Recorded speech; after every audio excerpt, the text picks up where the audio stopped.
Une question très pertinente m'a été posée par une personne après la leçon 9, mélanger des couleurs plus naturelles. La question est la suivante. À propos de la couleur blanche, souvent utilisée à l'état pur pour une touche de lumière, de reflet, surtout pour le cas de nature morte, est-ce une bonne pratique? C'est une excellente question parce qu'elle traite de la couleur et j'avais envie de faire cette leçon sur la couleur, la vraie couleur des objets et également une autre leçon qui sera ma prochaine vidéo sur les couleurs interprétatives. Donc commençons avec la vraie couleur des objets. Je réponds à la question de l'utilisation du blanc avec un petit peu de théorie. Je montre comment les grands maîtres de la peinture ont abordé ce problème ou ce sujet et j'espère que je vais vous faire découvrir quelques noms que peut-être vous ne connaissez pas. Et en fin de cette vidéo, je vous propose un exercice pratique qui va vous prendre 15 minutes. Commençons.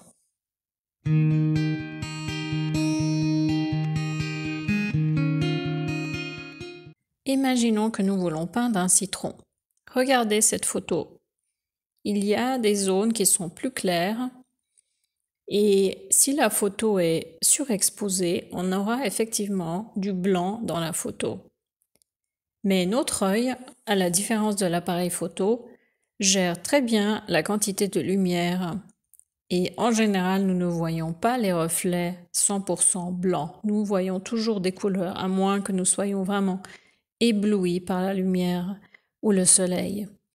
Je parle de la différence entre l'œil et l'appareil photo et la photographie et la peinture dont mon guide pratique peindre à partir de photos de référence. Je vous invite à le télécharger dans ma boutique Etsy si vous êtes intéressé par ce sujet. Pour peindre ce citron, nous n'avons pas besoin de peinture blanche et je vous montre tout de suite pourquoi. Ce qu'il faut comprendre, c'est que les couleurs sont toutes relatives, c'est-à-dire une couleur qui peut paraître très claire en étant toute seule peut paraître très foncée à côté d'une autre couleur. Par exemple, ici j'ai pris du jaune, mon jaune citron, et du rouge. Et le jaune tout seul, eh bien, il était jaune sur du papier. À côté du rouge, on voit tout de suite que ce jaune est beaucoup plus clair. Sur l'échelle de valeur, ce jaune est beaucoup plus clair que ce rouge. En fait, le jaune, la couleur jaune, est la couleur qui est la plus claire sur l'échelle de valeur de toutes les couleurs que nous avons dans le spectre. Maintenant, si je prends le même jaune et je mets du bleu, ça c'est du bleu outre-mer, vous allez voir que ce jaune, eh bien, il commence presque à devenir fluorescent, commence presque à irradier de la lumière. Je n'ai rien changé à ma peinture, j'ai juste mis une couleur beaucoup plus foncée et froide aussi, à côté d'une couleur qui est plus chaude. Et le jaune, juste pour vous montrer le jaune tout seul, sur du papier, bien sûr, c'est plus foncé que du blanc. Donc, à nouveau, relatif par rapport à ce qui l'entoure, le jaune va être plus clair ou plus foncé, en tout cas va paraître plus clair ou plus foncé. Maintenant, je prends mon bleu outre-mer, le même que j'avais avant, et je mets du bleu de Prusse, qui est un bleu beaucoup plus foncé. Et vous voyez tout de suite que le même bleu, qui paraissait assez foncé sur papier, devient immédiatement beaucoup plus clair. C'est le même bleu. Devient tout de suite beaucoup plus clair à côté du bleu foncé. Maintenant, je vais prendre mon bleu de Prusse, qui est déjà assez foncé, et je vais mettre du pourpre à côté de mon bleu de Prusse. Et ça, ce sont les couleurs que je vais utiliser aussi pour l'exercice pratique en fin de vidéo. Donc voilà, mon pourpre, si je l'applique en couche épaisse, est assez foncé. Et vous voyez que ce bleu de Prusse paraît plus clair à côté de ce bleu très foncé, pourpre très foncé. Donc, relativité des couleurs, super intéressant. Je vous invite à vous amuser, expérimenter avec vos couleurs à vous. Toujours ce jaune citron. C'est vraiment le nom du tube. Jaune citron, c'est un jaune qui est assez froid et que j'aime beaucoup, surtout en mélange. Et le pourpre. Et regardez ce qui va se passer si j'entoure cette tache de jaune avec mon pourpre. Je vais vraiment aller tout autour pour enlever le blanc du papier. Vous voyez que ce jaune, un petit peu comme à côté, mais encore plus extrême, devient vraiment très très lumineux. Et on dirait presque qu'on a allumé la lumière. Et là, j'enlève encore simplement plus de blanc. Je bloque le blanc du papier. Et regardez l'effet, c'est vraiment frappant. Ce jaune, ici à gauche tout seul, est plus foncé que le blanc du papier, bien sûr. Et ici, on dirait que vraiment, on a allumé la lumière, tellement il est en contraste avec le pourpre. Et vraiment, on a cet effet de luminosité. Donc, pas besoin de blanc pour produire un effet de luminosité. La première image que j'ai choisie pour parler de la vraie couleur des objets et des reflets, c'est une image de Chardin. J'ai déjà utilisé cette image dans plusieurs de mes leçons. Et ici, je vous montre comment la vraie couleur des objets a été respectée. Et en fait, en tout cas moi, je ne vois pas de blanc à l'état pur. Pour les reflets, il y en a il y a quelques touches très, très claires ici, mais je pense qu'il s'agit de mélange de blanc. Je ne pense pas que Chardin a utilisé du blanc à l'état pur. Tous ces reflets sont vraiment s'harmonisent avec le reste de la toile et sont probablement des mélanges de blanc avec les autres couleurs qu'il a utilisées. Même chose ici pour les pommes. On voit très bien partie éclairée, c'est la vraie couleur de l'objet pour toutes les trois pommes, et la partie à l'ombre, c'est une partie qui est plus foncée bien sûr et qui s'harmonise avec la couleur de l'ombre et la couleur du support. Même chose pour ces fruits à droite, même chose, des reflets, mais c'est la vraie couleur de l'objet qui est utilisée ici. Deuxième exemple, il s'agit d'un Cézanne et j'aime beaucoup cette variété de couleurs et de marques. Et là à nouveau, ce qui est très intéressant, on voit clairement que ces objets sont éclairés. On voit cette partie éclairée, on voit cette partie à l'ombre, mais vous voyez, il n'y a pas de blanc. Peut-être ici un petit peu de blanc du papier, mais en tout cas, il n'y a pas de blanc qui a été utilisé pour les reflets sur les objets. L'effet de luminosité est là parce qu'il y a un contraste entre la vraie couleur de l'objet et la partie qui a l'ombre, et bien sûr les ombres elles-mêmes. Regardez ces ombres, elles sont beaucoup plus foncées sur l'échelle de valeur. Je dirais qu'elles ont une couleur, en tout cas sur mon écran, elles ont une couleur aubergine. Et tout ça, bien sûr, s'harmonise très bien. Toutes ces couleurs s'harmonisent très bien. Mais à nouveau, pas de blanc, on ne tartine pas une couche de blanc. On utilise la vraie couleur de l'objet pour montrer la partie la plus illuminée. Autre exemple de Cézanne. Ici, on a vraiment une lumière très douce et j'aime beaucoup ce type d'ambiance. Peut-être pas vraiment beaucoup d'ombre sur ces fruits, pommes et oranges, mais quand même, on voit très bien qu'il y a une partie éclairée. Et cette partie éclairée, c'est toujours la vraie couleur de l'objet. On n'a pas d'endroit qui est surexposé et on a des reflets blancs. On a vraiment la vraie couleur de l'objet et l'ombre, très légère parfois, juste indiquée, mais un effet très très beau.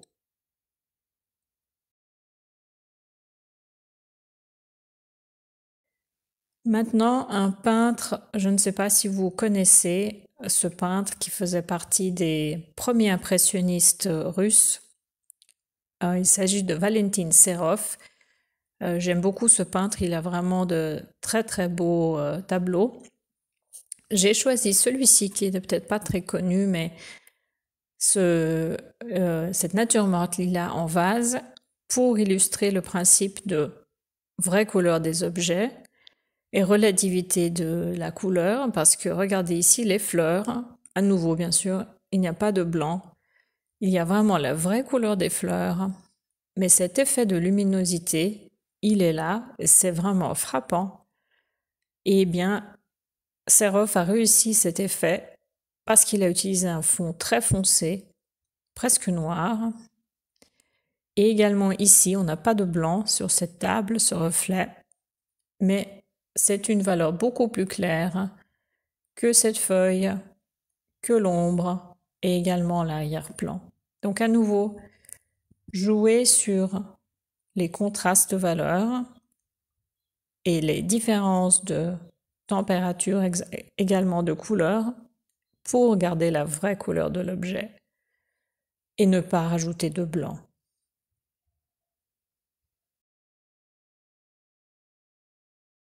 Autre exemple d'un peintre peut-être un peu moins connu du grand public, mais un peintre que j'aime beaucoup. Il s'agit de Petrov Vodkin, qui était un peintre de l'Union soviétique et qui a peint beaucoup de natures mortes, mais pas que des natures mortes. Et ici, dans cet exemple-là, on a vraiment un très beau exemple, cet objet qui est illuminé, cette pomme qui est illuminée, également ses raisins et ses ombres et ses parties qui sont ombragées. Et également, beaucoup de natures mortes qu'il a peint ont des objets en verre qui sont magnifiquement réalisés. Je vais faire également une leçon sur peindre à la transparence. Et voilà, ça c'est un très bel exemple de ce style et un résultat très beau que je trouve personnellement très beau. Donc à nouveau, la vraie couleur de l'objet pour cette pomme, une ombre très prononcée et une ombre diffuse derrière l'objet. Ça fonctionne très très bien.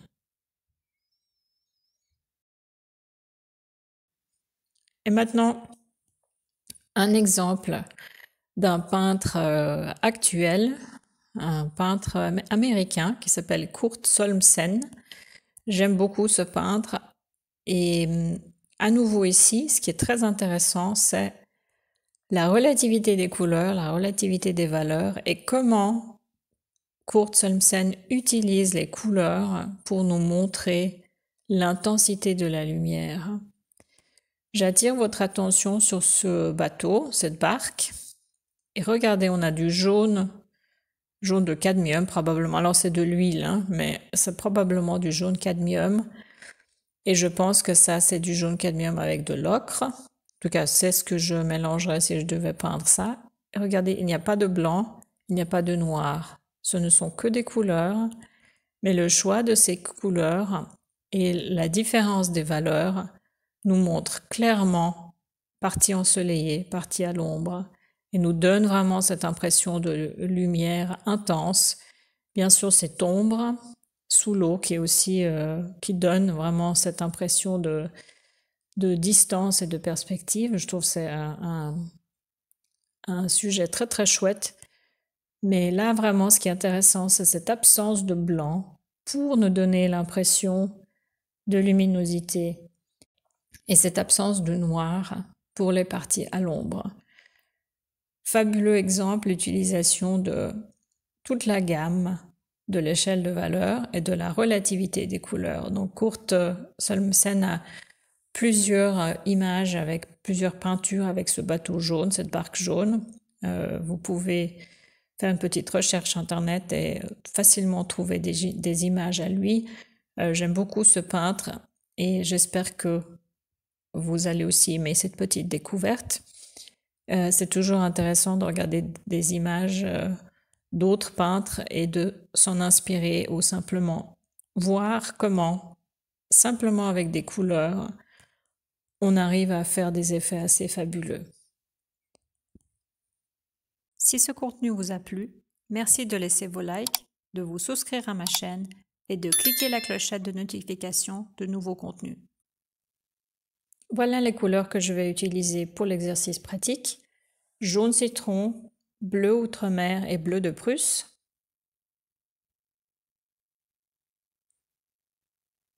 Pour commencer la première image, un petit peu d'eau pour que ça s'étale plus facilement.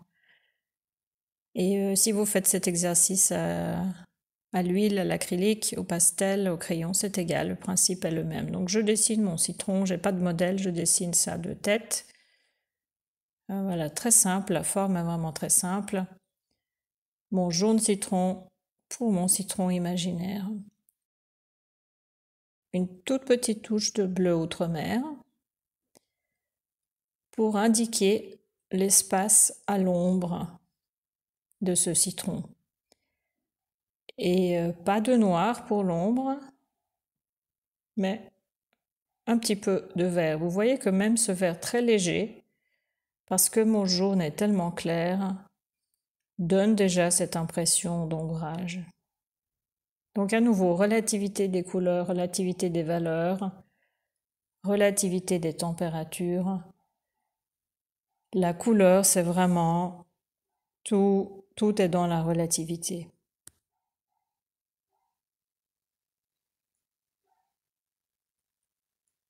Un petit peu plus foncé en bas.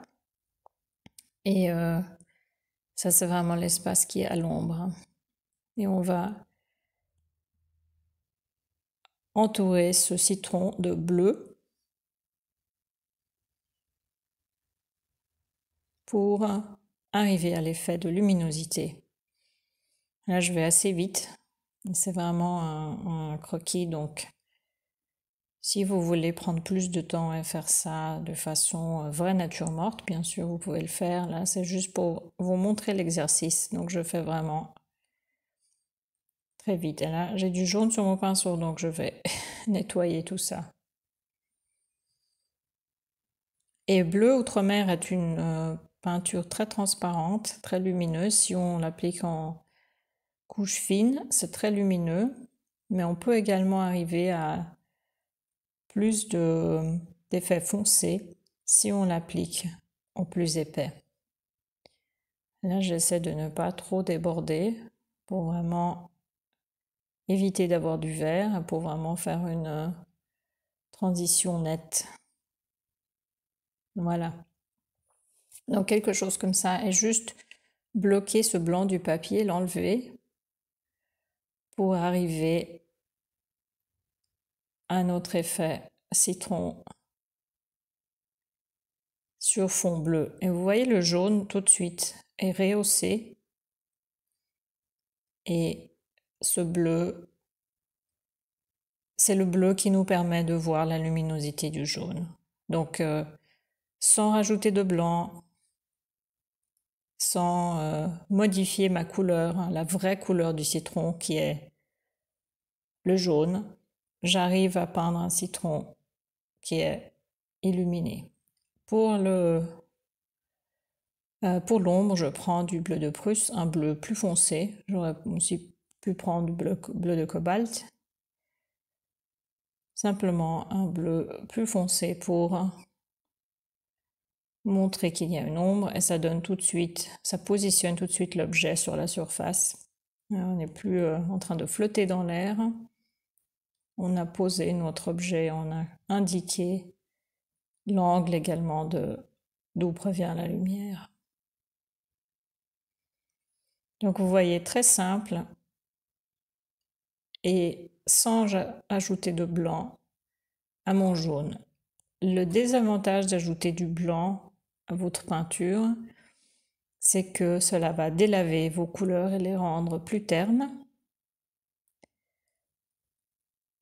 Et vous pouvez bien sûr faire une touche de blanc comme un petit reflet, mais comme j'ai dit en introduction, en général, notre œil, à moins qu'on soit vraiment ébloui, on ne voit pas de blanc, on voit toujours un petit peu de couleur dans les reflets. Maintenant, du rouge cramoisi, alizarin cramoisi et du pourpre. Pour ce deuxième exemple, je vais faire un poivron, juste pour vous montrer que ça fonctionne aussi avec du rouge. Et le rouge est une couleur beaucoup plus foncée que le jaune, donc sur l'échelle de valeur. Mais vous allez voir que ça fonctionne aussi.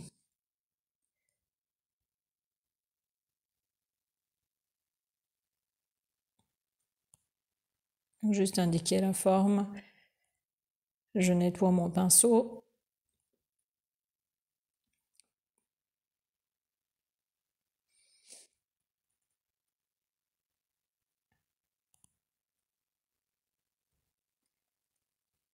Et ça, c'est mon cramoisi. Donc, il y a un rouge aussi plus froid et plus foncé. Mais je vais simplement l'appliquer par-dessus.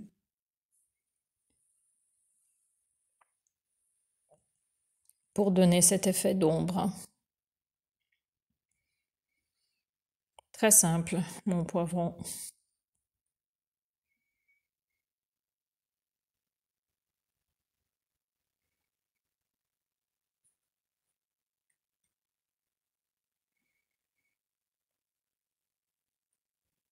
Maintenant le pourpre. Je vous mets tous les liens pour les produits en descriptif de vidéo. Si vous voulez voir exactement quelle peinture j'utilise, ce sera en lien en descriptif. Et j'ai choisi du pourpre pour vraiment augmenter ce contraste, pour avoir un contraste assez prononcé. Parce que bien sûr, ça fonctionne mieux. J'aurais pu aussi prendre du vert, qui est la couleur complémentaire du rouge. Mais j'ai choisi de rester dans les bleus violets. Et à nouveau là, j'enlève le blanc du papier, ce qui permet au rouge de ressortir vraiment.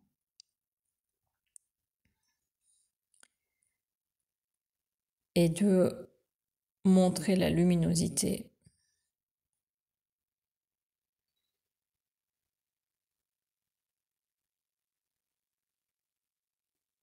Donc vous voyez à nouveau, je n'ai pas de blanc.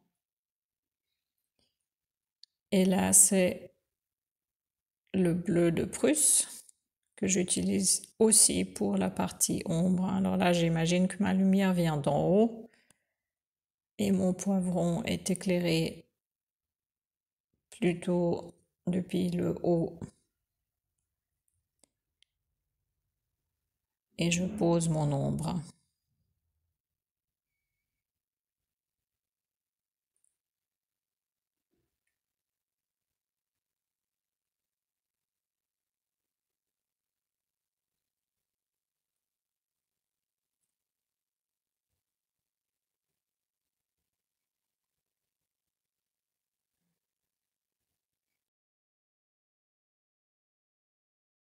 M'étaler un peu plus pour adoucir ces contours de l'ombre.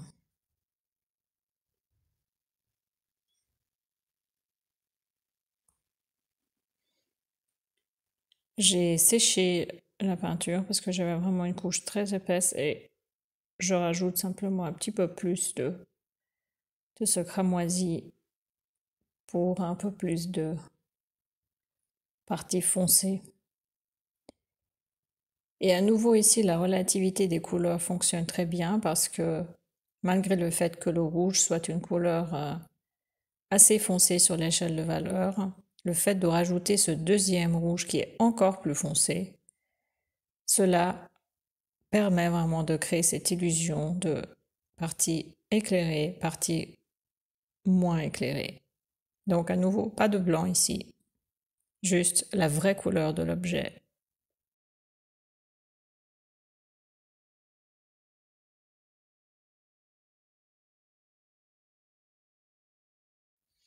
Dernier exemple, je vais rester avec les mêmes couleurs mais faire un mélange. Et ici, je vais faire un orange avec le rouge et le jaune. Pour faire une orange, simplement un cercle, très simple.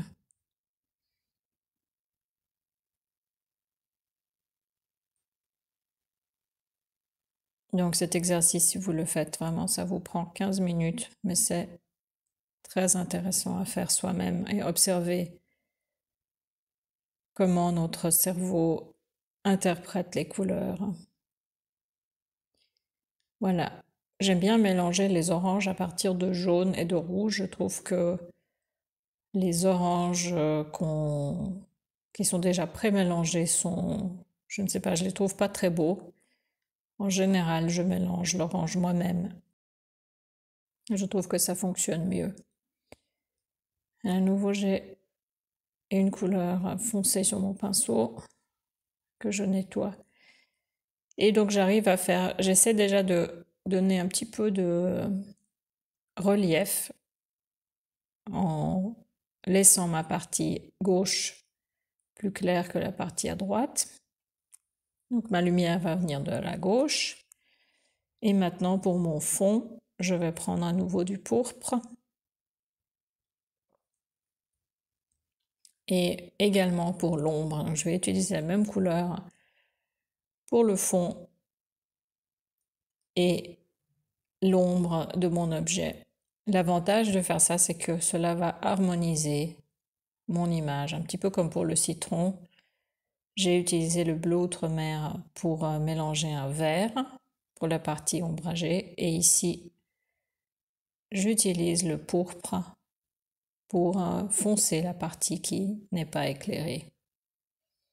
Et automatiquement vos couleurs vont s'harmoniser.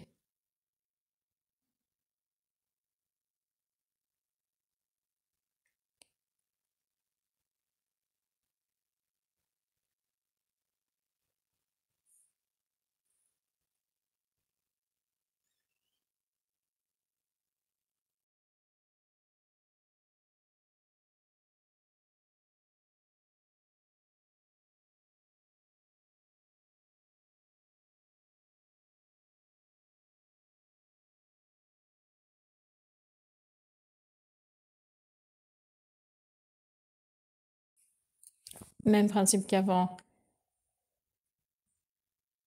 bloquer le blanc du papier pour créer plus de contraste et entourer l'objet avec cette couleur. Et le violet est presque complémentaire de l'orange. Le bleu est vraiment le complémentaire de l'orange, mais le violet et l'orange fonctionnent aussi très bien et s'accentuent mutuellement. Et là, l'ombre, je vais faire quelque chose d'un peu plus diffus et plus grand, donc suggérer un angle un peu plus bas, donc une lumière, peut-être une lumière du soir, pour cette ombre qui va, je vais même la faire dépasser de ma page. Quelque chose comme ça de plus foncé pour montrer l'intensité de la lumière.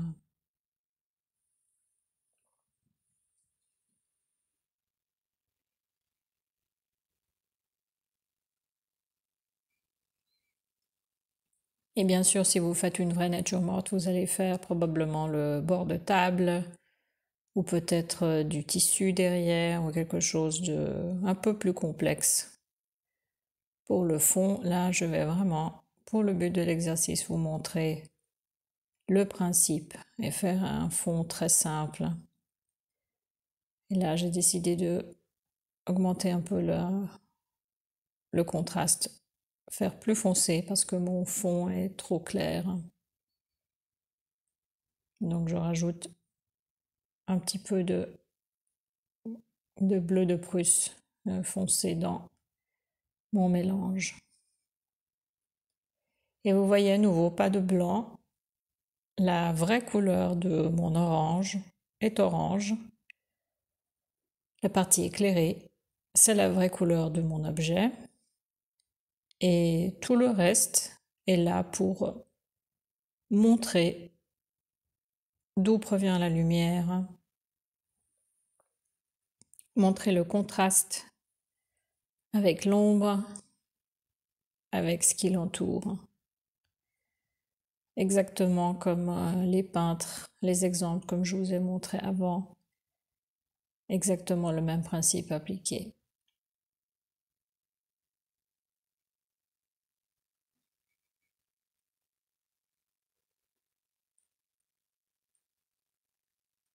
Je décide de rajouter un petit peu plus de foncé dans la partie à l'ombre. Et bien sûr, on peut s'amuser longtemps avec ça, donc expérimentez jusqu'à ce que vous soyez content du résultat.